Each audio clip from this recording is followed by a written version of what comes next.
Сайн уу, Кином channel байна. Та нартай өнөөдөр зохиолч Мел Робинсын хэлсэн хамгийн алдартай хүчтэй ишлэлүүдээс хүрэхээр бэлтлээ.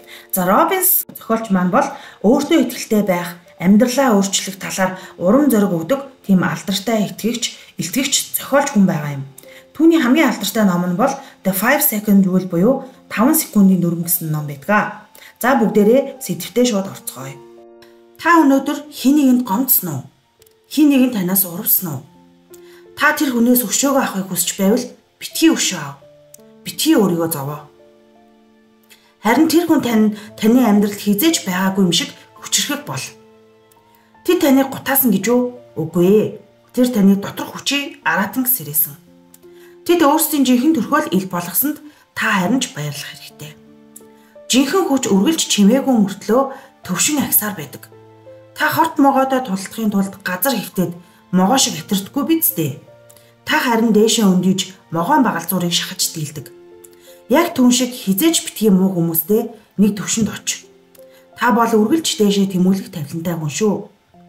Таныг химхэлж доош дарж атаархсан хүмүүс таныг бүр мөсөн дэвсэлж үгүй хийхийг хүссэн ч та бүр амьд гараа зогсохгүй. Тэдний хизээж гарна тархинч хүрхээргүй амжилтанд хүрч өөрийгөө ялсан байх болно. Та тэдний өгсөн шарх сориг болгоныг эдгэрлийн шат болгож өгсөн муу мухай дурсамжийг нь урагшлах хүч болгон өөрчлөөрөө. Чамайг хизээж хүрч чадахгүй гэсэн оргилд нэрээ мандуул. Чамайг хизээж чадахгүй гэсэн гэж басч байсан хүмүүсийн тархинд амжилт чинь өөрөө цуурай шиг хадах болно. Чи батлагч шаардлагагүй. Амжилт гэдэг бол зөвхөн мөнгө, эрх мэдэл, гял зээл зүйл биш юм аа. Амжилт гэдэг нь өөрөө эрх чөлөө, амар амгалан, өглөө бүр сэрэхтэй байгаа зүйлдээ талархаж, өөр хүмүүсийн бодол чамд ямар ч бадгүй болсон цагт чи өөрийгөө ялжаа гэж ойлгож болно. Чи өшөө авахын тулд бусдыг доош хийгээгүй, харин өөрийгөө өндөрт босгож чадсан. Ихэнх хүмүүс сошиалаар гарч байгаа бусад хүмүүсийн амьдралдаа өөрийгөө харьцуулж гутардаг. Бусад хүмүүс өөрийнх нь талаар юу гэж бодож байгаа талаар өөрөөсөө бусад хүмүүст илүү их анхаардаг. Үнэн гэвэл чиний оюун санаа хаана хэн дээр төвлөрч байгаагаас хамаарч амьдрал чинь ямар байхын шийдэгддэг. Чиний оюун санаа амьдралд чинь тохиолдож байгаа бүх асуудлууд дээр, бүхэл муу мухай зүйл дээр, буруу хүмүүстээр төвлөрөөд л байх юм бол чиний амьдрал тийм л байх болно. Харин чи өөртөө төвлөрч, зарчимтай, хатуужилтай, тууштай өөртөө шаардлага тавьж чадвал бүх зүйл өөрчлөгдөнө. Өөртөө итгэх итгэл, амжилт, тууштай занг чи зөвхөн өөрөөсөө л алж авна. Хинч чамд энэ эерэг зан чанарыг най гэд өгөхгүй. Өөртөө итгэх итгэл бол хүнээс ирдэггүй. Чи өөрөө бүтээдэг юм шүү. Хин нэгэн хүн чамайг магтах, эсвэл үнэлснээр чи өөртөө итгэлтэй болохгүй. Бусадтай өөрийгөө харьцуулж, өөр хүний амжилт, уналтан дээр төвлөрч байхаар өөртөө шаардлага тавиарай.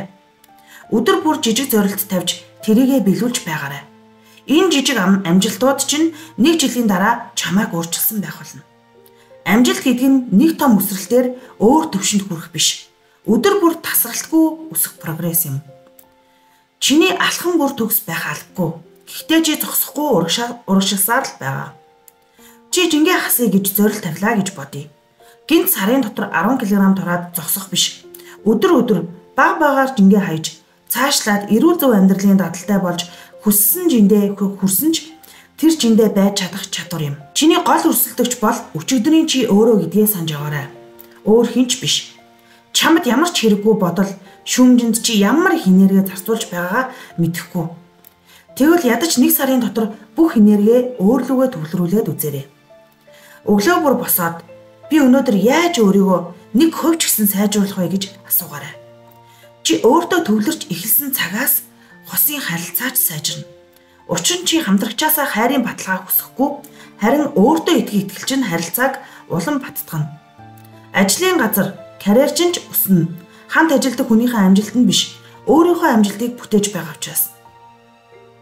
Яг ингэж эхлэхээс маш олон хүн айдаг. Тэд ямар нэгэн зөв цагийг, зөв хүнийг эсвэл онгод орохыг хүлээдэг. Тэгвэл хинч чамайг аврахаар ирэхгүй.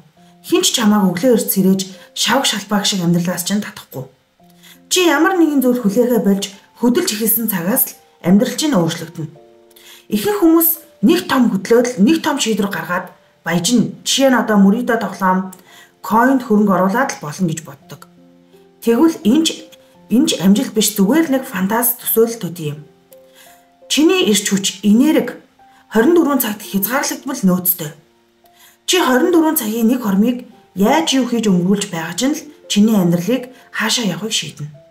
Тиймээс өдөрт өөртөө ядаж нэг л шаардлага тавиад тэрийгэ биелүүлээд үзээрэй. Хэрвээ турмаар байгаа бол өдөрт нэг удаа эрүүл тэжээлэг хоол идээд үз. Ажилдаа илүү их бүтээлч баймаар байвал өөрт чинь саад болдог нэг зүйлийг хасаад үз. Энэ чинь амжилттай хүмүүсийг амжилтгүй хүмүүсээс ялгаж өгч байгаа хамгийн том давуу тал юм. Хүмүүс хит эрт үр дүн хүсээд байдаг. Тиймээс л ихэнх хүмүүс хурдан бууж өгдөг. 7 хоног жимд яваад үр дүн хүсдэг. Үр дүн гэдэг бол таны нүдэнд харагдахгүй ч бага багаар өсч байдаг прогресс юм. Та өдөр бүр цэцгээ үр байхаас нь услаад л байлаа. Танд харагдахгүй ч хөрсөн доороо ургасаар маш гоё юмсэг цэцэг болтогтой яг ижилхэн. Ийм л учраас тууштай зан урам зоригоос илүү чухал байдаг. Яагаад гэвэл таны урам зориг онгод орж гарч байдаг. Зарим өдөр маш их урам зориг ороод л зөндөө юм хиймээр, зарим өдөр ямар ч урам зориггүй, юу ч хиймээргүй байдаг шүү дээ. Заавал урам зоригтой байж хийх албагүй. Зүгээр л тасралтгүй хийх нь чухал юм. Хамгийн сайхан нь юу гэж та тууштай нэг зүйлээ хийгээд ирэхээр энэ нь явандаа амархан ажил шиг санагдаж эхэлнэ. Та дасгал хийсэн эхний өдрөө санаарай. Харин өдөр бүр 1 жилийн турш хийсний дараа та ямар ч төвгүй тухайн дасгалаа хийдэг болно. Чи яг өөртөө зөв гэсэн зүйлээ хийгээд эхлэхээр зарим хүмүүсээс чи өөрчлөгдөжээ, амиа хичээсэн гэх мэт шүмжил дагуулна.